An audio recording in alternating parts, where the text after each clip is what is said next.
Magandang araw sa inyo lahat, mga giliw naming tagapakinig. Muli po mga kaibigan, narito na po ang pagpapatuloy at ikatlong yugto ng liham kasaysayan na ipinadala ni Nelson dito sa ating dulang. Love and Memories.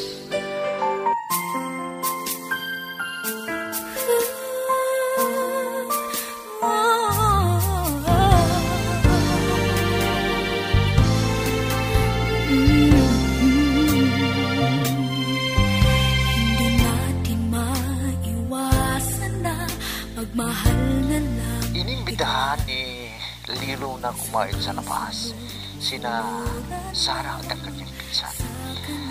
At doon ay nagtapat na ng pag-ibig kay Sarah si Lilo, pero sinabihan niya na humanap na siya ng iba.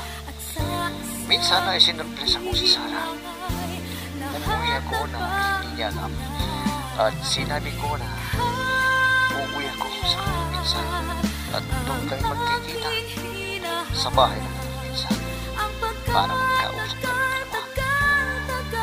At lagi rin na umahanap ng paraan si Lino para makita niya at suyugin si Sarah. Kaya pumunta siya sa bahay ng Carol, pero nakita niya ako napalis na. Kaya agad na kinausap si Sarah at nagtanong siya.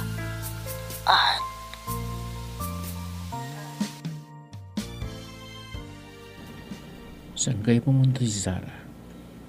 Wala siya sa bahay nila, sabi ng kasambahay nila. Kaya magpapakasakala ako dito sa bahay ni na Carol. Pero ang daya naman ng Carol na yun.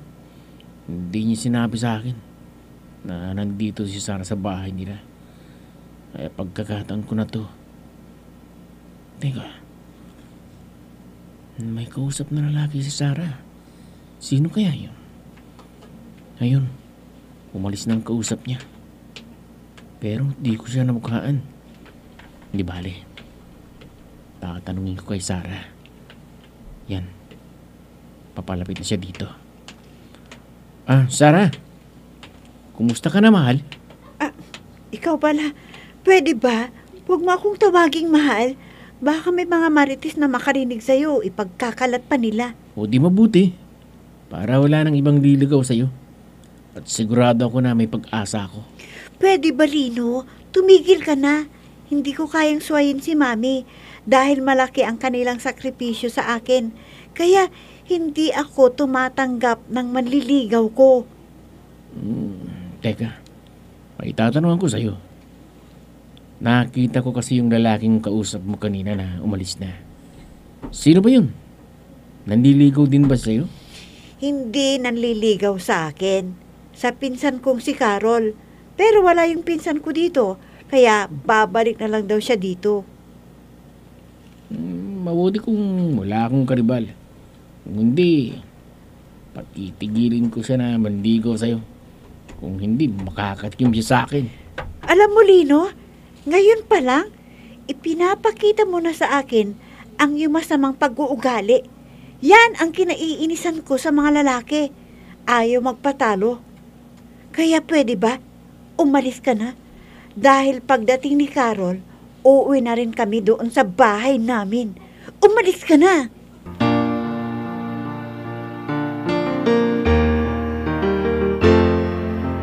I'm so blessed I have you, 'cause you gave the world to me. You're my inspiration, the perfect one in my life forever. You make my life complete. Ay, naku, pinsan. Ano ka mo, pinsan? Nang galing dito si Lino?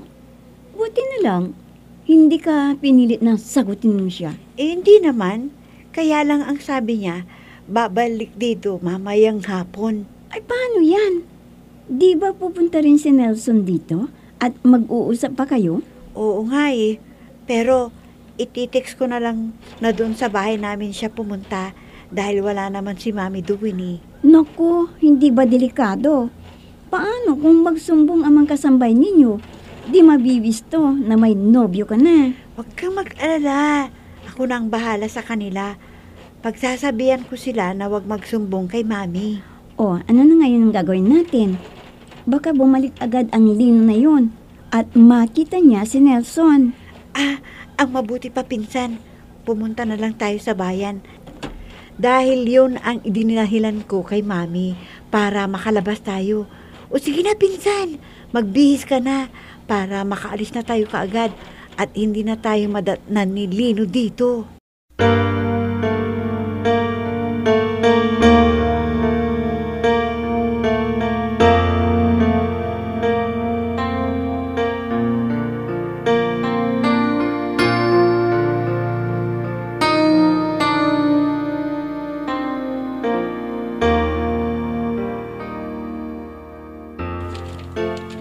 Oh, bakit mo ba ako pinapunta dito sa mall? Baka may makakita sa akin na kasama niyo ako at isumbong ka sa mami mo. Wag mo nang isipin yan. Nelson, Hmm. may sasabihin sana ako sa'yo para alam mo ang sasabihin mo kung sakaling may magtanong. Baka makasalubong mo kasi si Lino. Ha? Anong ibig mong sabihin, Sarah? Nasundon kayo sa bahay ni Carol at kinukulit ka na naman? Oo, pero ang sinabi ko, si Carol ang nililigawan mo at hindi ako. Ano? Bakit hindi mo na sinabi ang totoo? Para wala nang dahilan na ipagpilitan pa niya yung sarili niya. Kasi, nagbantoy. Pag nalaman na nanliligaw ka sa akin, ang sabi niya, sasaktan ka daw kasi hindi papayag na may karibal siya. Ang tarantadong yun Kala mo kung pag-aari ka niya, at kaya niyang pagbawalan ng mga kausap mo. Kaya mo, haharapin ko siya.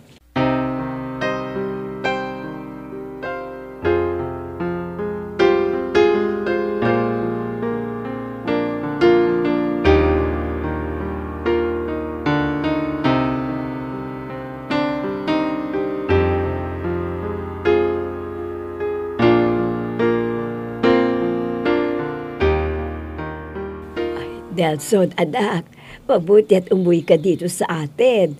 Naubos na kasi ang bigas namin at iba pang kailangan dito sa bahay. Naku, pasensya na kayo, inay. Dahil nagmamadali kong pumunta doon sa nobya ko kasi. Ano? May nobya ka na, anak? Akala namin ng itay mo ay hindi mo na kailangan ang makakasama mo sa buhay. Nakalimutan mo na ang iyong sariling kaligayahan. Hindi ko po sinabi yan sa inyo dahil matagal pang plano namin na pagpapakasal. Wala pa akong ipon, inay. Bakit hindi mo na simulan ang mag-ipon?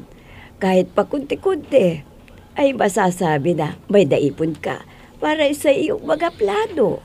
Hayaan niyo muna yan, nay. Ang importante sa akin ngayon masuportan ko kayo ni Itay. Masaya ako pag nakikita ko kayo na kasama ko yun dito sa ating mundo. Ganon ba, anak? Ay, maswerte kami ng itay mo.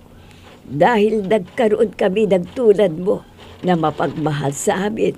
Di gaya ng ibang magulang na namamalimos na sa kalsada dahil nakalimutan na ng kanilang mga anak. Alam ko po ang inyong sakripisyo sa akin, inay. Para mapabuti po ako sa buhay ko. At hindi nahihirapan sa hanap buhay. Kaya tinutulungan ko naman kayo ngayon. Ay, salamat anak. Sana hindi ka magsawa sa amin ng itay mo sa pagsuporta mo sa amin.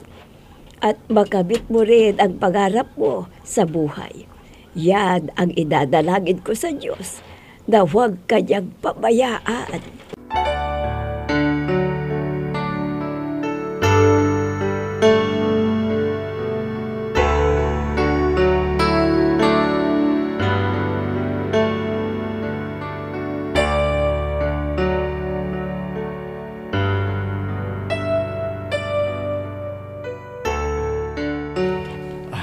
mabuti naman magkasama pa tayo. Bago ako bumalik sa trabaho ko bukas. Dahil 3 araw lang ang kinuha kong bakasyon ko eh. Sigurado, mamimiss na naman natin ang isa't isa. Pero, nababawasan naman ang pagkainip sa paghintay sa'yo dahil nagbibideo call naman tayo at nagchat-chat, hindi ba? Oo. Pero iba na rin siyempre yung nagkikita tayo ng personal paminsan-minsan. Hindi mali. Konting panahon na lang ang hihintay natin. Kapag nakatapos ka na at nakapasa ka sa board exam, sulit din ang pagtitiis mo. Tama ka dyan. Malapit na rin ako magtapos. Saka ko sasabihin kay Mami ang ating relasyon pag ganap na akong isang guro. Ikaw ang bahala. Basta nandito lang ako. Nakahanda na maghintay para sa katuparan ng ating mga pangarap. Oo, Nelson. Asahan mo, hindi magbabago ang aking pagmamahal. Ikaw ang nais ko makasama habang buhay. Sana ganun ka rin sa akin. Huwag kang patutukso sa ibang babae, ha? Siyempre naman. Alam mo, ikaw laging nasa isip ko eh. Mahal na mahal kita, Sarah. Wala nang ibang babae na papalit dito sa puso ko. Ikaw lang ang babaeng gusto kong makasama din habang buhay. Salamat, Nelson. Salamat.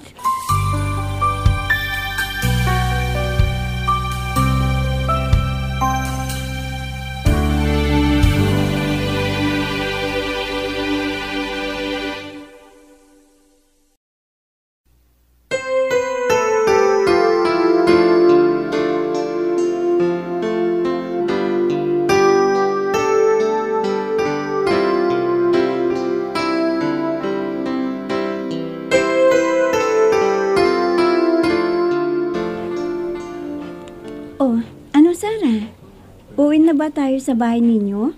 Para hindi malaman ng mami mo na namasyal pa tayo ngayong araw nito? Oo naman. Sa bagay, nakapag-usap na kami at nakapagkwentuhan na kami ni Nelson. Bukas daw ng madaling araw, babalik na siya sa trabaho. Ay, talagang mahal ka ni Nelson, ano? Kahit anong hirap magbiyahe nakakaya niya. Makita ka lamang. Alam mo, mabait siya at mapagmahal. Hindi rin niya pinapabayaan ng kanyang mga magulang kahit may pinagkukunan sila ng kabuhayan. Habang hindi pa sila nag-aani, si Nelson ang sumusuporta sa kanila. Oo nga. Kaya sa palagay ko, ay responsable siyang anak. Ganun din kung kayo ay magiging mag-asawa na. Sana nga, pinsan, para wala kaming problema sa aming relasyon at maging maayos ang lahat para sa katuparan ng aming mga pangarap. Pero paano ang mami mo? Hindi kaya siya kokontra sa iyong relasyon? Alam mo naman na hindi siya gaya ng inyong kalagayan sa buhay. Paano na yan? Ipaglalaban ko ang relasyon namin ni Nelson, pinsan. Dahil lahat naman ng gusto ni Mami ay sinunod ko. Kaya sana hindi niya ako hahadlangan kung sino ang aking mamahalin.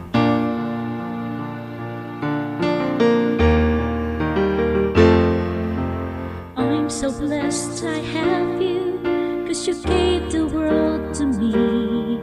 You're my inspiration, the perfect one in my life forever. You make my life complete.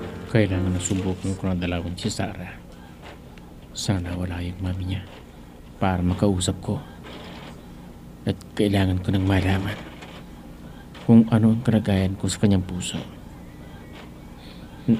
Teka, may lumabas na babae at papunta rito sa gate. Sino kaya siya? Hoy, sino ka? Bakit pasilip-silip ka dito sa amin?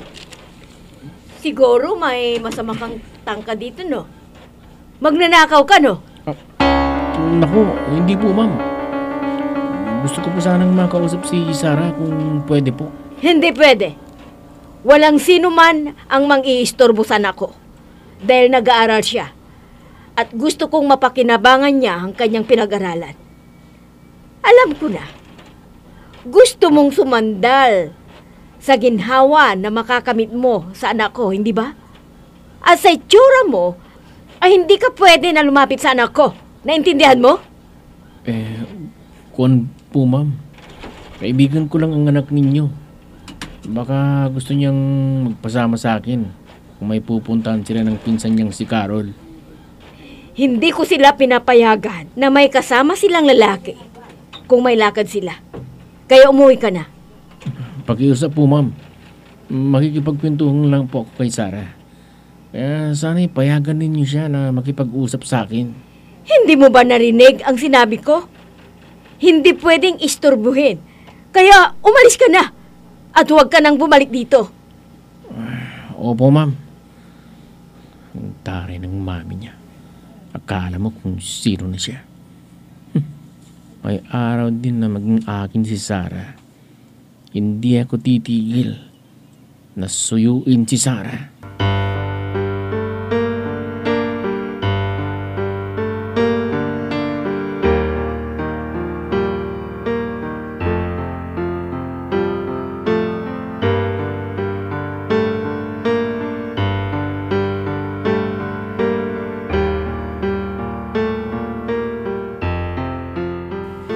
Mami, bakit parang may pinagalitan kayo? Sino ba yun? Sabihin mo nga sa akin, Sarah. May kaibigan ka bang lalaki? At akala mo kung sino? Nasabihin na gusto kanyang makausap? Naku, Mami, hindi ko po kaibigan yun. Nasalubong lang namin ni Carol sa daan at gustong makipagkaibigan. Pero tumanggi po ako. Ang tigas ng ulo. Sinabi ko nang hindi ka pwedeng istorbuhin. Ipinipilit pa rin. Ang kapal naman ng mukha. Sinubukan pa rin ang pumunta rito. Ang yabang ng taong yun talaga. Kung ganon, kailangan na may magbantay sa'yo. Para hindi na siya makalapit pa. Baka kung ano pang maisipang gawin. Dahil hindi ko siya pinayagan na kausapin ka. Mami, ang mabuti siguro, si Kuya Manoy na lang ang sumunod sa amin sa universidad. Baka puntahan ako dun. Talagang ganun ang gusto ko. Para maiwasan mo ang taong yon. Sa tingin ko, ay hindi siya mapagkakatiwalaan. Totoo po yun, Mami. Para ba siyang siga na kung gusto niyang kunin ay makukuha niya? Kaya, Mami, natatakot po ako sa kanya.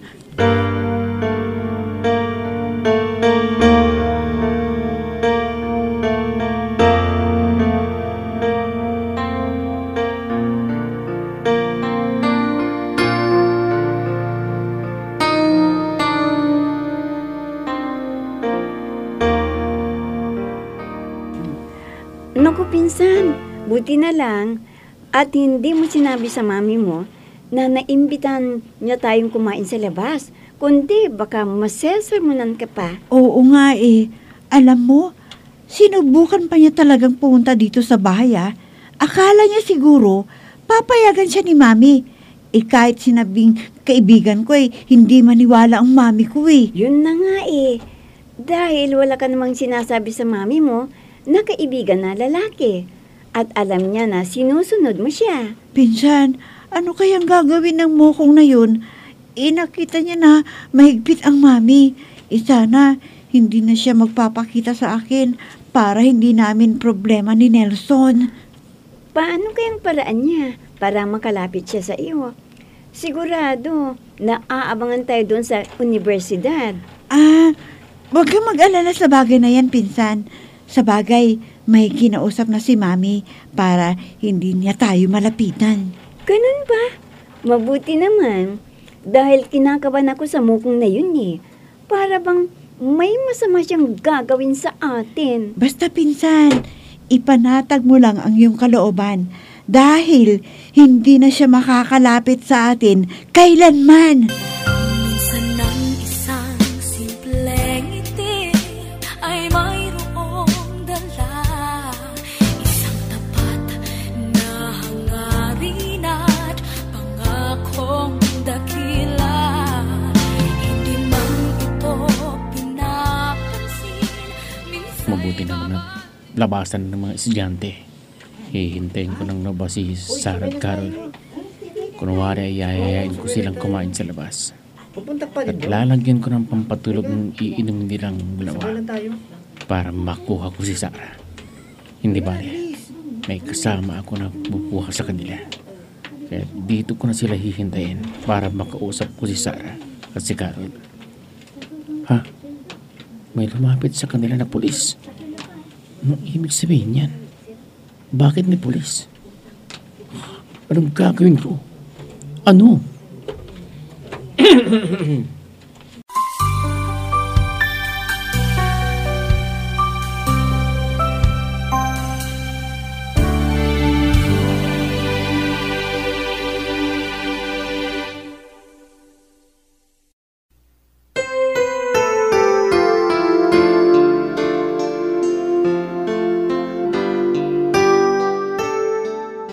Sabihin kaya ni Sarah ang totoo kay Lino? Mga kaibigan, huwag ninyong kaligtaang subaybayan ang pagpapatuloy at ikatlong yugto ng liham kasaysayan na pinadala ni Nelson dito sa ating dula. Love and Memories. Mga nagbibigay buhay sa ating dula ay sina Mayra Abrihal Narnola, Susan Malikdem, Robert de Guzman, Yehuda Ismael, Eva Alcoriza, Jun Cabato, Ami Diaz, at si Oscar Ora. Technical supervision at musika ni Oscar Ora. Nilapatan ng tunog ni Robert de Guzman. Mula sa panulat at direksyon ni Ami Diaz. Love and Memories. Inihahandog sa inyo ng F3 Recording Studio para sa Pambansang Radyo ng Pilipinas, Bombo Radio, Philippines.